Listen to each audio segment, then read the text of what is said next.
Olá, queridos discípulos do Senhor Jesus, a graça e a paz. É mais uma vez um prazer enorme estar com vocês para compartilhar a palavra de Deus. Esta palavra que é lâmpada para os nossos pés e luz para o nosso caminho. Ela é alimento para a nossa alma e é mais desejável do que o ouro e do que o mel. A palavra de Deus é viva e eficaz. Ela precisa ser lida, entendida, praticada e ensinada. Nesta ocasião, eu gostaria de começar a meditar com vocês no Salmo de número 2. O Salmo de número 2 tem 12 versículos e tem 4 divisões muito claras. Do versículo 1 ao versículo número 3, trata sobre a conspiração contra Deus e o seu ungido. Do versículo 4 ao versículo 6, fala sobre a reação de Deus a essa conspiração contra ele e o seu ungido. Do versículo 7 ao versículo 9, trata sobre o reinado do Messias. E do versículo 10 ao versículo 12, o Senhor traz alguns conselhos importantes para aqueles que se rebelam contra o reinado do seu Filho. Neste primeiro vídeo, nós vamos tratar sobre os versos de 1 a 3, que diz da seguinte maneira: Por que se enfurecem os gentios e os povos imaginam coisas vãs? Os reis da terra se levantam e os príncipes conspiram contra o Senhor e contra o seu ungido, dizendo: Rompamos os seus laços e sacudamos de nós as suas algemas. Meus queridos, o primeiro tema que esse salmo trata é sobre a conspiração contra Deus e o seu ungido. Este é um salmo messiânico. Ele aponta para Jesus.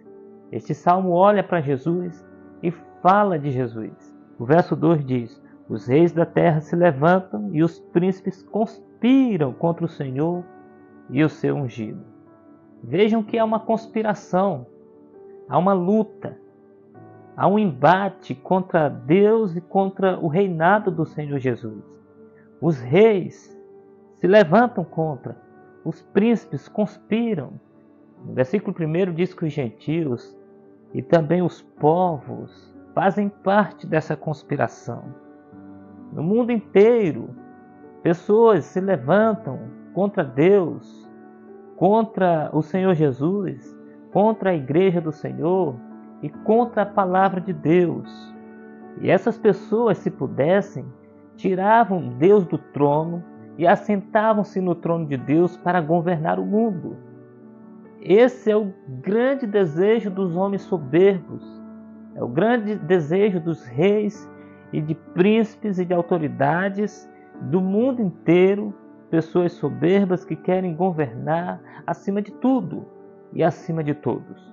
Mas se vocês notarem, o texto diz que essa é uma conspiração cheia de fúria.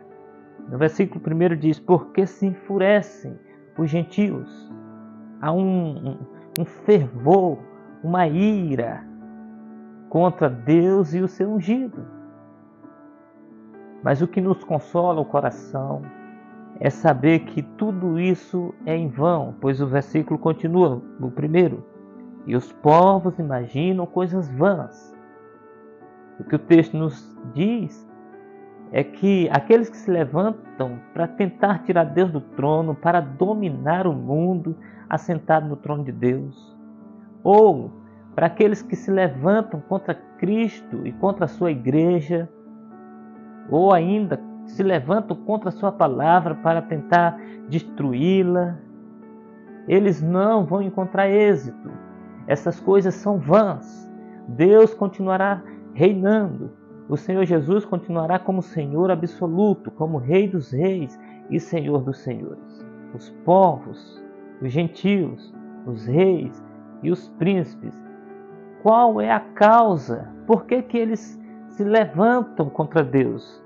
Versículo 3: Rompamos os seus laços e sacudamos de nós as suas algemas. A grande questão é que esses que se levantam contra Deus e o Senhor Jesus não aceitam estar submetidos à autoridade da palavra de Deus.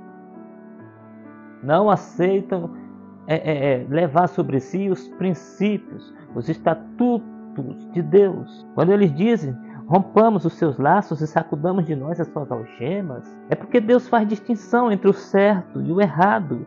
E esses homens não querem fazer esta distinção. Deus diz, não adultera. Mas o homem com seu coração endurecido e que deseja adulterar diz, eu não vou obedecer a palavra. Essa palavra é como uma algema. Eu quero pecar e ela está dizendo para eu não pecar. Aquele que tem um coração mentiroso, a palavra de Deus diz, não minta. E ele diz, eu não posso obedecer a esta palavra que diz não minta quando eu quero mentir. E eu mentirei porque eu quero mentir. Então veja que é por isso que os homens conspiram contra Deus e o seu reinado. Porque ele faz distinção entre o que é santo e o que é profano. Entre o que é certo e aquilo que é errado.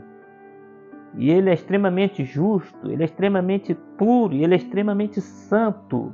E é assim que ele quer que os homens vivam no seu reino. E aqueles que estão com o coração pecaminosos preferem se rebelar contra Deus a ter que se curvar diante do Senhor e obedecer os seus estatutos. Essa é a primeira parte do Salmo. Aqueles que se rebelam, que conspiram contra Deus e contra o seu Filho. Se Deus nos permitir, no próximo vídeo, nós vamos tratar sobre como Deus se manifesta diante dessa conspiração. Que Deus em Cristo, queridos, guie o nosso coração para o Senhor Jesus.